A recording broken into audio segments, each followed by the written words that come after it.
Happy Friday, everyone. It is the second to last Friday of November. Thanksgiving is next week. And even though it's almost meteorological winter, it certainly doesn't feel like it because once again today we were in the 70s. We have a lot of stuff to talk about today, but first things first, I want to talk about the crazy day that we have had here in the Carolinas, here in the Charlotte area specifically. So it's been cloudy. And we've had areas of light rain. We had this last night. We had it early this morning, especially for the mountains and foothills. Now, I talked to some folks earlier when I was at my workout class, a lot of people who love WCNC and watch, and they were like, where the heck's the rain? And I said, well, we did see some rain because I actually had some on my car when I left work last night. And they were like, well, I guess it must have just skipped my house. And that's not necessarily the case. It's just the fact that we weren't expecting a lot of rain in general. So areas of light rain, it's very easy, right, for someone to see it and someone to not. Now, today, again, we've seen some clouds, the drizzle lingering this afternoon, but also that dense cloud cover we've had and temperatures warming with heights instead of cooling as they normally do has allowed for a temperature inversion. And if you guys remember when we normally talk about temperature inversions, it's usually in the form of, the sound gets trapped when we have thunderstorms. So if the boom feels a lot louder. Or a temperature inversion during 4th of July. So when you set off fireworks, the smoke lingers, closer to the ground. But in this case, it is allowed for dust, ozone, which is there pretty much all the time. And on top of that, smoke particles from controlled burns and wildfires that we've had earlier this week. Of course, we had some in the mountains and foothills, especially in Avery County earlier this week. So all of those particles, or particle pollutants, as they're called by the National Department for Environmental Quality, that has all been trapped near the ground. So with that being said, we're under an air quality alert from now through midnight. I would anticipate this could be extended just into Saturday morning since we're still going to see kind of that wedge setup. But either way, code orange air quality alert is unhealthy for sensitive groups. So if you are elderly, if you have kids at home, or if you are someone who suffers from respiratory illnesses such as asthma, this would be a good time to limit your time outdoors. Maybe we're not going to play, a flag football game or anything that's extra strenuous out there this evening. And maybe you don't anyway, because we do have another chance of rain, as I just talked about. These are kind of the two things that I'm looking at right now. So we have all of this rain that's mostly just light rain, right, coming in from Tennessee and Kentucky. But we also have this moisture and this energy coming in from the south, or coming in from the southwest. I don't necessarily think this big ball of energy down here in Georgia is going to impact us, but I certainly think there's a possibility that we get clipped from some of this energy in Mississippi, Alabama, Georgia right now for areas south in parts of the Sandhills. And then again, our light rain coming in from the west in Kentucky and Tennessee kind of clips those northern areas. And the reason why I think this is important is because Futurecast has pretty consistently shown two distinct areas of light rain. And unfortunately, it doesn't look like that's going to impact the Charlotte area a lot. So here we go toward tomorrow morning. This is Saturday around 3 a.m. Notice pockets of heavy rain, even a few downpours possible in places like Greenville, Spartanburg, York County, Chester, Lancaster, Union, Anson, or even down toward Chesterfield and Richmond County. Now, as we get closer to the mid-morning, here's that cloud cover. Notice it's pretty thick, pretty dense. The whiter this shows up in our system, that means the thicker the cloud cover is. So you see a few little spurts there, little spots of green, but for the most part, it's that cloudy, foggy, kind of drizzly. Here's the afternoon, right? You can see sunshine returns. This is what's going to help floor us into the upper 70s. So it's one of the reasons why we're going to be so warm. But notice, as we kind of clear out the dense clouds and the drizzle, then we start to see those little tiny pop-up thunderstorms. So most likely to see areas of light rain or drizzle is tonight into early tomorrow morning. But if you are in the Charlotte area and south, you're more likely to see some of those isolated pop-up thunderstorms between 2 and 4. And then a little bit later for areas south of us. So notice 6 o'clock, there's still a few isolated thunderstorms in places like Wadesboro, Rockingham. Clear and quiet though, as we get closer to Sunday. Not a lot of rainfall accumulation. In fact, these numbers are even lower than what I showed you yesterday. Yesterday it was kind of widespread, 1/10 of an inch to 1/4, but now we're seeing data agree with the model I just showed you, which is those two distinct areas. So maybe close to a quarter in the mountains, maybe a quarter to a half there in those southern parts of the Piedmont. But here in Charlotte, I think we'll be lucky if we accumulate anything, honestly. So 20% chance of rain, just to accommodate the fact that some areas see it and some don't tomorrow. And of course, if you do see it, again, it's especially south of the Charlotte area. A record high is actually likely tomorrow. I know we talked about this a lot Wednesday, Thursday, but 78 is the forecast high. The record is 76 from 2011. Now, we've seen a lot of upper 70s this week, but November 22nd tomorrow is kind of an anomaly. Most of our records are 78, 79 or higher. But again, with Saturday only being 76, I think it'll be very, very easy to break that record. Sunday is a little bit cooler, a little bit drier, but we're still well above average. But we know that the above average trend is going to eventually break just after Thanksgiving. Cooler air mixes in for those last few days of November, first day of December.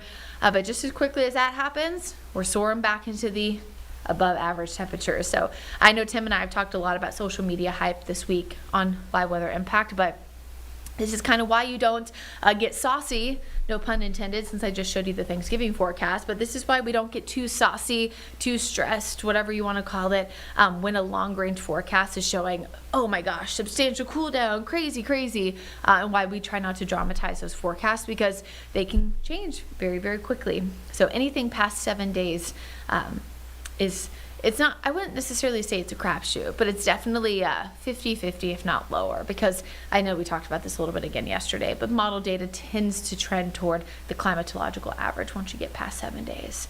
Okay, so Thanksgiving trends in Charlotte, not much change from what I showed you yesterday. We're looking consistently dry, temperatures consistently where they should be. So here's the 7-day forecast for Jerry Hunt Supercenter. Again, you can see lots of warmth. Notice Sunday, 71. That's after a cool down. Our high average is 61. So again, it's still 10 degrees above average. Sunday, Monday, pick a day. Either of those could be my pick of the week. Sunday's a little bit warmer. Monday's a little bit sunnier. And then by Thanksgiving, we're down to 59, which is the average high temperature for November 27th. So not cooler than average, not warmer than average, exactly where we should be. Like Goldilocks says, it's just right. We're going to be back in just about 2 minutes with a full look at your forecasts across the Carolinas and some fun chit-chatting with the one and only Tim Buckley. We'll be right back.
Hello, everybody. Welcome back. The one and only Tim Buckley is here. Here I am, and there you are. Good to see you on a Friday It is afternoon. great to see you. How's your day going? I'm a little jealous. I do have to say I'm a little jealous because when I was watching your forecast, I saw 69 degrees currently in the Queen City, we're a lowly 61 up here with fog and clouds and drizzle. So it's been a different kind of day. We did technically get to the 70s, I will say. But we did also have some fog and drizzle, if it makes you feel any better. I saw it was in the 80s in South Carolina. Yeah, our official high, just double checked, was 70. I didn't want to lie to you. South Carolina, wait, where is it in the 80s? Yeah, I don't know. Well, it was. I mean, earlier today around Columbia, they were right around 80 degrees. Charleston was pretty close. Yeah, not here. Not here. When it said 69, I was I'm not one to complain about warmth. Well, never lies on the weather program. But I'm a little jealous. I think November warmth can be fun. I know a lot of people hate it. I don't. I'm never going to complain when it's in the 70s outside. Doesn't matter what day of the year it is. I'm happy with that. That's just my preference.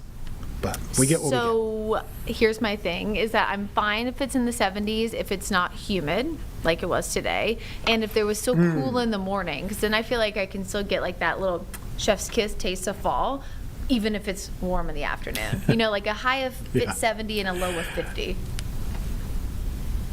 And you're not going to get that tomorrow, because I actually called it muggy in the forecast, because I think it's going to feel that way for Saturday. Dew points in the 60s and, you know, running up into the upper 70s. It's going to be a weird day tomorrow for sure. Yeah, it's humid today, but yeah, tomorrow is certainly going to be worse. Are you guys in record territory tomorrow?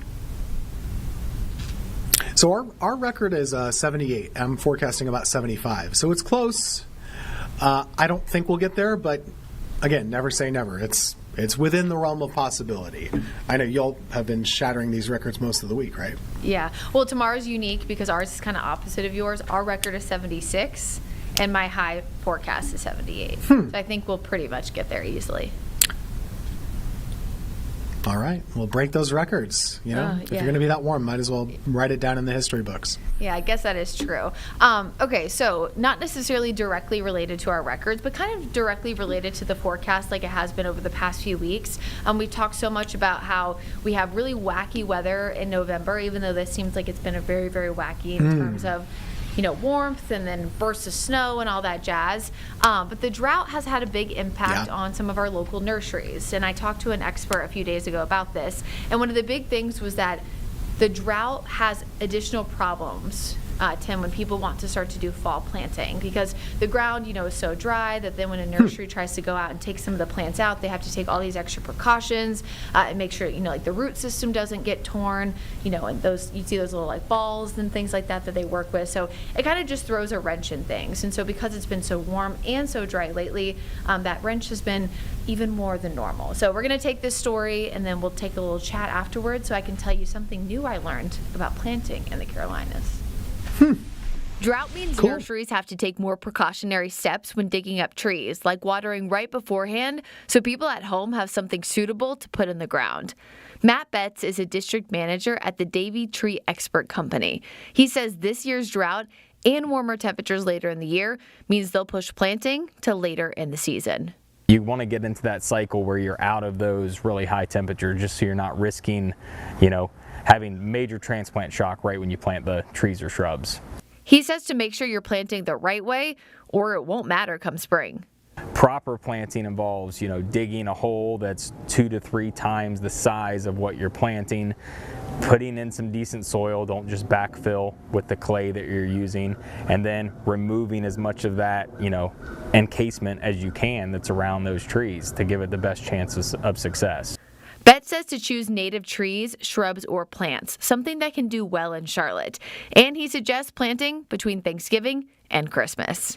Typically, we don't have, you know, sub-freezing temperatures before Christmas that often. So right in that window is kind of the sweet spot to get out there and plant. And that way you have decent Christmas presents.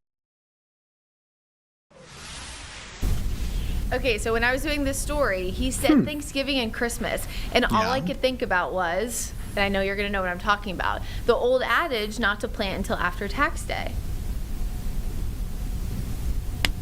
Oh, sure. So we definitely tell people to do that. Yeah, absolutely. Okay, so here's what I learned. But that's different. Yeah, no, okay, so yeah, so I learned that in the gardening world, there's 2 distinct planting seasons. Yeah. fall and spring, right? So you can't do it right when like the temperatures are freezing or the soil, it has allowed for the ground to freeze. So we can get away with that specifically here in the Carolinas or in Georgia, like other parts of the Southeast, because of our temperate climate.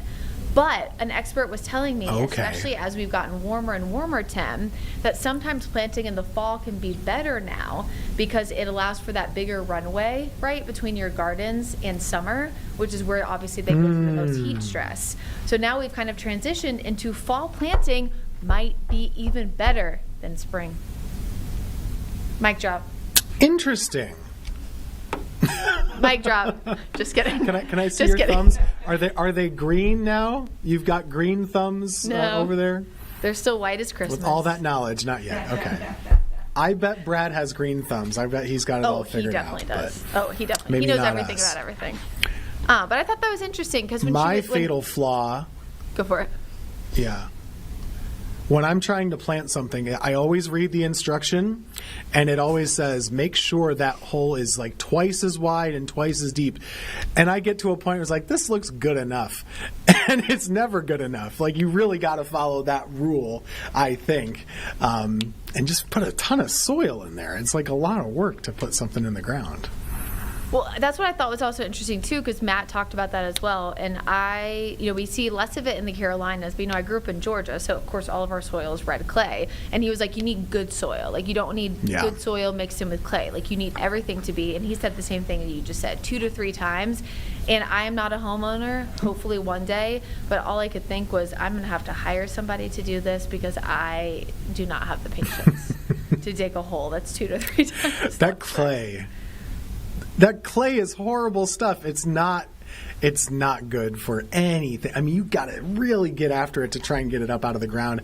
I was helping my brother who lives up in New Jersey to plant something when he bought a house a couple years ago. And it was like such a pleasure because they just have like regular brown soil or something. You put the shovel in, it goes right in. It's good. I'm like, you don't realize how lucky you are. We got this red stuff that is, I don't know, look like you can make pottery out of it, I guess. It's tough. Which is what we did as kids. Then you have my parents who are down in Central Florida and everything's just like sand. So. Okay, that's the other side, right? Well, I guess that means we're perfect because we're in the middle. Just kidding. In the Carolinas. But hey, I'm glad to know all that stuff. And we do still say the tax day thing. I mean, there's value to that for it. Depends on what you're planning because there are a lot of plants that they can't even handle 35 degrees, let alone 20 degrees. So if you're trying to get those pretty summer flowers in, after tax day is probably best. So, just hang on tight. But in the meantime, put those trees and shrubs in, I guess. Yeah. I thought that was interesting, too, because, we talk a lot about native, trees and native plants. And that's one of the reasons why they always suggest, doing the native stuff. I had to take it out of the story, but Matt made a good point where he said it's very tempting, to go to like the mountains, like Beach Mountain, Blowing Rock, whatever, and see something beautiful, and then decide that you want to plant that in Charlotte, but you got to make sure that it is something that can survive down here because the weather, as we know, is very different from the mountains compared to here. Totally different climate. Up there's where they grow all the Christmas trees, which all of us are going to start to buy soon enough. Fingers crossed. Speaking of the mountains, they're Fingers also crossed. colder, which also means it snows there more often. And we have some viewer questions that I thought we could answer. Oh, yeah. Okay, that sounds good. So earlier this week, we did the winter outlook. We talked about the winter possibilities and why there might be some good chances at times in a La Nina winter to catch a storm or two. I'm guessing most of these questions are winter related. Yeah, they are. Do you have them in front of you? Because if not, I can read some of them to you because I have them on my computer. Yeah, I was fibbing a little bit. I'm looking at all of them right now. Okay. Someone wanted I was like, to know, Tim, is your computer broken? No, I got it right here. They wanted to know what's the earliest it has ever snowed in North Carolina in the fall. And this is a great question. We just got this, in front of us a few minutes ago, so I actually haven't looked this up just yet. But I think it's a really interesting one to kind of entertain. This is why I'm so glad you're here with us. So I'm going to ask you, Brittany, what's the earliest it's snowed in North Carolina in the fall season? Okay, the only reason why I know this, to be fair. Or should I take a guess? Oh yeah, yes, take a guess first, and I'll tell you. Well, I'll guess the month at least. I'm going to say it's probably in October, and it's probably in the mountains somewhere, but I don't know exactly where. So you are correct about both of those. And the only reason why I know this Okay. is because last year, Beech Mountain, which is where it happened, had an early snowfall. We had a snow that was on October 15th. This is 2024. And so I had to go back in the record books Okay. and then, of course, check with the brainiac behind the weather operation here, Brad Panovich, to make sure I was correct because I knew he would know. And so it started snowing the night of September 30th into October 1st. But the reason why you're correct is because technically all of the accumulation was after midnight. Goodness. That's pretty early. And that was at Beech? Yeah, Beech Mountain. It was half an inch. Wow. Hey, that counts. 2011. When we talk about measurable, that's not even that long ago. When we talk about measurable snowfall, it's anything above 1/10 of an inch. So that counts. Good enough. Yeah, and so Beech. Where I am in Greensboro, November 9th is our record. Okay, November 9th. I actually don't know the record off the top of my head for Charlotte. Maybe I'll look it up. I'll look you guys up. Oh, thank you. I appreciate it. Okay, so I thought this was interesting. So all of the top 5, at least for Beech Mountain specifically, and again, the only reason why I know this is because we went and dug into the data. So obviously the first one, October 1st, and then October 18th, 2009, and then October 28th of 2005, October 28th of 2008, and October 28th of 2018. And so the big story for us last year was the fact that this October 15th was going to go as number 2 in our record. So I thought that was really cool, very interesting.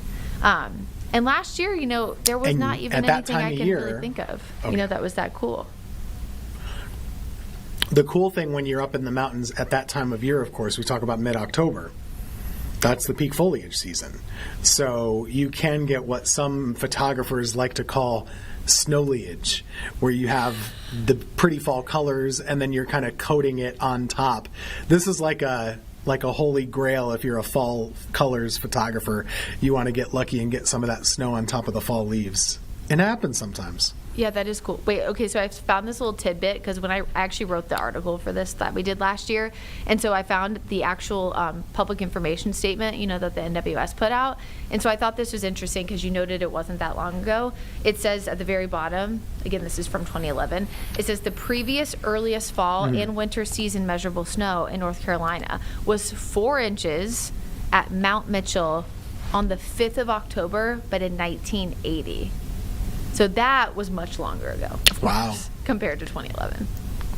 So a big gap, like a 31-year Yeah. gap or something. All right, I've got Charlotte's first ever snow tell me. happened in 1968, Okay. Veterans Day. Oh, Doesn't that 11/11. sound familiar? Kind of like was that last week or 2 weeks Yeah. ago now? But Veterans Day and snow, we're trying to bring it back. We're Yeah, bringing it back seriously. very strongly, I guess. But yeah, any case, didn't stick this time officially at the airport, I don't believe, right? But it just was trace. close enough to some spots. Yeah, still Yeah. cool to note. Wow. Look at us looking at these records. I know. Okay, Tim, And people I love thought early that... season snow. I think there's like, go ahead. Yeah. No, you go ahead. Well, I think there's a huge hallmark effect. I call it a hallmark effect when we come into this time of year. Everyone's, drinking the coffees, they're watching the movies, they're shopping. Everything in pop culture says it should be snowing. It shouldn't be snowing where we live. Even in most of the country, typically November, it shouldn't be snowing, not usually, or not yet. But you want it, you kind of crave it. So whenever it does happen, it's like, just the happiest thing for snow lovers. So early December, maybe you could cash in and everyone would be thrilled. Well, yeah, and I don't know about Greensboro, but in Charlotte, our average day where we've had the most measurable snow is actually March 2nd. And isn't that strange? It's just kind of funny. Our average first snow is in January, so it's not even averaged out to be in December. We typically wait until after the new year. Our snowiest month here is January. I'm not sure about the exact day, but that's always funny to look at, the random stats of winter that surprise people. But March is a snowier month than December up here, too, so it's kind of weird how it works. Yeah, always thinking about the superstorm of 1993. It's one of the reasons why I wanted to be a meteorologist. Because I was born We in hear about it 83. every year still. Everyone always Yeah. talks about it. Yep, and then it had one of the warmest summers. All right, Tim, I was not here with you guys on Sunday or on Tuesday, so I thought you could answer this one. And I know we're Yep. wrapping up here shortly, but the bold forecast that you guys put out for your winter weather, do you think that it's going to be over several events or maybe just like one or two? I thought that was an interesting question because last year we had a few It's a like, good- tiny yeah. events. It's a good question. So, just to summarize, like, do you think the 3 to 6 inch total would be once or over multiple events? And Brad and I both kind of agreed probably you would have more than one event this winter. Now, that could be, one of them is half an inch and the other one could be 5. Who knows about that? But odds tend to favor us getting more than one winter scrape. So, I think that's a pretty safe bet. And that's the way that I would lean on that. So maybe you get a couple of events this year. Hard to say if one will be a big one, though. Yeah. Someone else did ask, and I'll answer this one really quickly, at least for Charlotte, because I know our stats off the top of my head. Chances of a white Christmas, pretty low. It's only actually happened 4 times ever on record in Charlotte in almost 150 years. So, unfortunately, Yeah. low. Always unlikely, but you can always hold out hope.